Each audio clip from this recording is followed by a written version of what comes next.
Mire, José Daniel López es el presidente de Alianza IN, que es precisamente el gremio que agrupa a estas plataformas de transporte y está con nosotros en la línea. Señor López, bienvenido, gracias por atendernos. Camila, buenos días, un saludo a la mesa de trabajo y a los oyentes de Mañanas Blue. ¿Cuándo se enteraron usted, señor López, de esta directriz de la Superintendencia de Transporte a las Secretarías de Movilidad del país? Nosotros nos enteramos el día de la promulgación o el día después, si no me falla la memoria, eso fue el viernes, hizo 8 días, el viernes 6 de septiembre.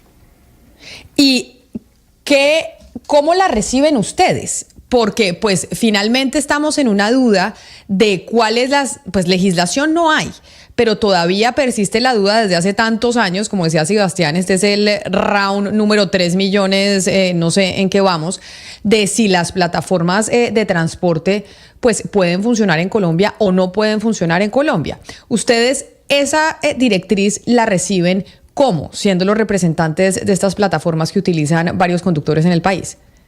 Pues Camila, creemos que perseguir conductores de aplicación que tienen esto su fuente de ingresos o una de sus fuentes de ingresos importantes no ayuda en nada y sobre todo no ayuda a construir justicia social ni economía popular, que son banderas del gobierno nacional. Pero además, el mundo no va hacia allá y esto es muy importante decirlo.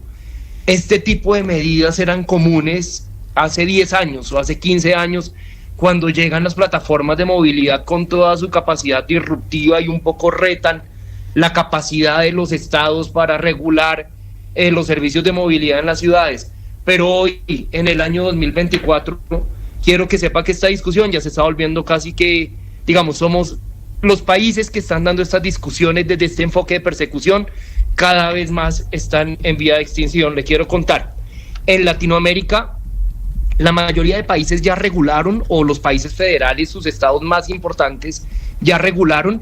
Nos estamos quedando en Colombia en el mismo renglón de Honduras, de Costa Rica, de Venezuela, de Guyana, de Surinam y de Jamaica.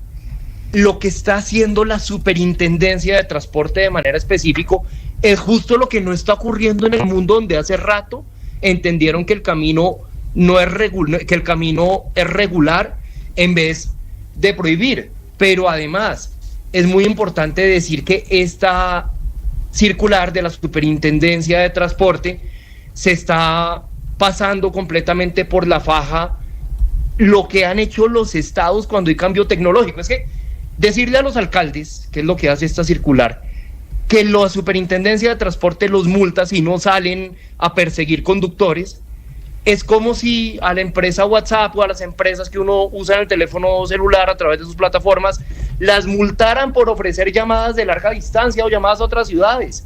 Eso no lo resolvió el mundo así, ni siquiera en Colombia lo resolvimos así, pero tenemos de alguna manera esta obsesión y este retraso regulatorio con esta actividad en particular, pese a que la Corte Suprema de Justicia, permítame decir esto que es muy importante, ya se pronunció. En diciembre del 2023, la Corte Suprema dijo que en estas plataformas de movilidad se concretaba un derecho humano, que es el derecho a disfrutar de la ciencia y de la tecnología, y que las decisiones de las autoridades públicas, y eso incluye a la Superintendencia de Transporte, no deben hacer una lectura textual o pasada de época de normas que son viejas, claro, que son anteriores a esta realidad digital, sino que debía haber una lectura dinámica, una lectura actualizada con los tiempos actuales, para que no se configurara esto que termina pasando con este tipo de decisiones, y es que los ciudadanos, los usuarios, los conductores terminan no disfrutando de ese derecho humano a gozar de los avances de la ciencia y la tecnología. Director José Daniel López, más allá de las circulares, porque esta no es la primera, yo también le puedo pasar, no sé si las conozca, las que Camilo Pavón, superintendente de Duque, mandaba muchas de este tipo. Esto es una persecución de hace muchos años. En la realidad, ¿qué tanto lo están sufriendo los conductores? Es decir, ¿qué tanto se está trasladando este tipo de cosas para efectivamente operativos de inmovilización, comparendos de 12? ¿La persecución sí está alta o es más un poco perro que ladra no muerde? No, yo creo que este tipo de decisiones tienen un impacto que es serio, que es real en los bolsillos de la gente. Y acá no estamos hablando de cualquier número de personas, acá estamos hablando de una realidad completamente consolidada, y el Estado no está El Estado está para transformar realidades, no para perseguirlas. Le quiero contar, por ejemplo, en Colombia estamos hablando de 1.329.000 cuentas de conductores que prestaron al menos un servicio con un vehículo particular el año pasado, 1.300.000. Ahí hay, por supuesto, unas cuentas que corresponden a personas que están en varias plataformas, pero esto nos da una idea de la magnitud del fenómeno social del que estamos hablando.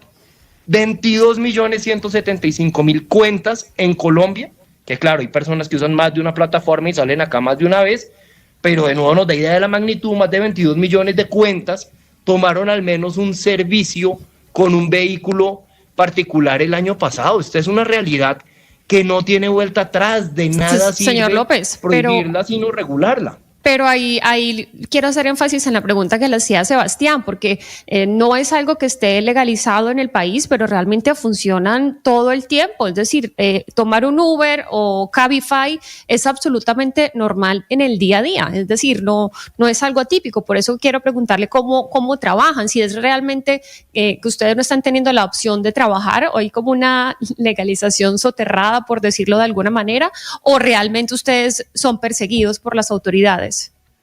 Digamos, en mi caso represento a las empresas de plataformas de movilidad, pero pues todos los días mis afiliados y en el gremio recibimos los reportes de los conductores que se quejan de la persecución por parte de las autoridades de tránsito, en donde por el hecho de estar trabajando decentemente les ponen multas de un salario mínimo, 1.300.000 pesos, que se agrava si son reincidentes, y les quitan el carro. Esta es una realidad completamente material, completamente tangible, y la experiencia lo que nos ha mostrado es que cuando sale la Superintendencia de Transporte a apretar a los alcaldes para que persigan conductores, pues las autoridades seguramente a regañadientes, algunas terminan haciendo más estricto ese control. Eso no transforma esta realidad. Este modelo sigue operando, este modelo es legal pero no regulado, pero sí terminan personas que viven de esta actividad pagándole multas millonarias y sufriendo daños millonarios por una decisión de un gobierno que está llamado a protegerlos, no a perseguirlos. Director López, usted nos hablaba ahorita de los distintos modelos de países que ya acogen las plataformas, pero esos modelos hay algunos que ya tienen problemas muy grandes, como es por ejemplo la subcontratación, por ejemplo que Uber subcontrate a otras pequeñas, como llega a un punto en que tiene digamos una acumulación de pedidos, subcontrata a otras plataformas, entonces no puede responder, si bien le pasa el servicio, no responde por lo que pasa en ese otro carro, por ejemplo. Esos son algunos de los problemas que todavía pues no hemos afrontado, por ejemplo, en Colombia. Yo le quiero preguntar a usted cuál es el modelo que ustedes han estudiado, de qué país en que estén manejando estas plataformas y que esté funcionando bien, no solamente pues para la plataforma, sino para los usuarios, digamos que tenga un modelo más o menos ideal. Vea, lo primero es lo que usted dice, esto internacionalmente ha venido resolviéndose y ha venido complejizándose. Hay casos de países en donde el Congreso no ha tomado la decisión, entonces lo ha tomado las Cortes. Acaba de pasar en Ecuador la semana pasada, la Corte Constitucional ecuatoriana prohibió la persecución a conductores de vehículo particular hasta tanto no se regulara esta industria. ¿Qué está pasando en general en el mundo en materia regulatoria? Primero, que se está teniendo mucho cuidado de no repetir los errores que se cometieron en la regulación de los taxis y las sobrecargas que de hecho, eso es verdad, enfrentan conductores de vehículo particular, pero en especial taxistas. Entonces, por ejemplo, figuras como la de los cupos, requisitos excesivos en materia de matrículas o en materia de licencias. Eso ha venido revisándose para no duplicar errores que en el caso colombiano con los cupos, por ejemplo, ya se cometieron como consecuencia de una regulación deficiente. Segundo, internacionalmente se ha decidido en la gran mayoría de países que el transporte que se presta a través de esas plataformas es catalogado como privado en la medida en la que el Estado no incide en las tarifas y en la medida en la que tampoco, digamos, no en todas las ciudades está la posibilidad de las plataformas de garantizar una continuidad en la prestación de estos servicios intermediados. Y tercero, que es tal vez el mantra que debiera seguir esta discusión regulatoria, es poner al usuario en el centro, para garantizar que haya estándares que hoy la mayoría de industria tiene en materia de autorregulación, en el tema de seguros, para que los viajes estén cubiertos ante los sucesos que se puedan dar, en materia de registro de la información, en materia de la calificación de los servicios, en materia de las prácticas de seguridad en las que incurren las plataformas. Ese tipo de elementos han sido más o menos comunes en la regulación que ha salido en América Latina. Está toda la evidencia, están todas las propuestas, y creo que ese es el camino. Pero mire, doctor López, permítame insistir en una tesis que es la que me motiva muchas veces a participar en el programa, y tiene que ver con la excesiva centralización de Colombia. Demasiada centralización. Una superintendencia de transporte desde Bogotá buscando recursos, porque realmente uno se pone a mirar la motivación que hay detrás, y es que tienen que buscar recursos, porque no los hay. Entonces hay que buscar recursos, hay que raspar todas las ollas que sea posible. ¿Por qué desde Bogotá se le dicta una directriz de este tamaño a las secretarías de transporte y de tránsito de las ciudades del país? Si las propias, si de lo que se trata es de buscar recursos, pues todos estamos buscando recursos, incluyendo estas secretarías. ¿Por qué se requiere que desde Bogotá, desde la Superintendencia de Transporte, se diga exactamente cómo tienen que buscarse estos recursos? ¿Usted por qué cree que este tipo de decisiones se toman de una manera tan unilateral desde Bogotá?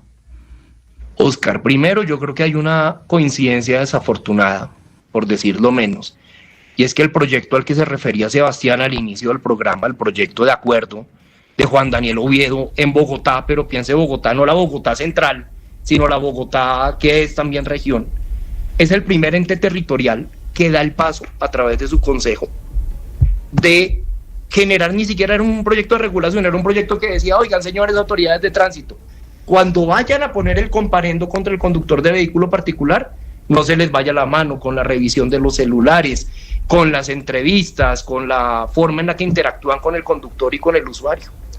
2 días después, Oscar, 2 días después de la aprobación en primer debate de ese proyecto de acuerdo, sale esta circular. Entonces es lamentable que cuando un ente territorial se le mide dentro de su autonomía y sus competencias a tomar decisiones, salgan este tipo de reacciones. Y segundo, pues yo no creo que la forma de relacionarse del gobierno nacional con los entes territoriales deba ser a través de la amenaza de la imposición de multas si no cumplen determinadas directrices. Creo que estamos en un país en donde la descentralización debería ser mucho más viva y mucho más vigente en este tipo de situaciones. Yo sé, director, que los líderes gremiales tienen que ser prudentes, pero le quiero preguntar si usted directamente cree que lo que está haciendo la superintendente Aida Lucio Ospino obedece lo que quiere el presidente, o cree que ella está actuando por su lado, o es, mejor dicho, la posición del gobierno nacional sobre el tema.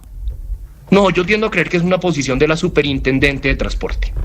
Desconozco cuál ha sido la conversación con el presidente de la República en torno a este tema, pero sí tengo claro que uno con este gobierno encuentra una sensibilidad en materia de la protección de las poblaciones que generan ingresos en medio de la economía popular, por ejemplo. Que acá estamos hablando de personas que en muchos casos, si no fuera porque conducen un carro y prestan servicios a través de una plataforma, no tendrían ninguna otra oportunidad de ingresos. Yo me resisto a creer, y se lo digo genuinamente, que la política de este gobierno sea la de arreciar la persecución en contra de estas familias. Pero por supuesto esa no es una respuesta, no soy yo quien puede dar esa respuesta de fondo. Pues es el presidente de Alianza IN, en la agremiación de las plataformas, a quienes pues afecta, por supuesto, directamente esta directriz de la Superintendencia de Transporte que se conoció hace 8 días más o menos. José Daniel López, mil gracias por estar con nosotros aquí en Blue Radio. Camila, a ustedes, muchas gracias por la invitación.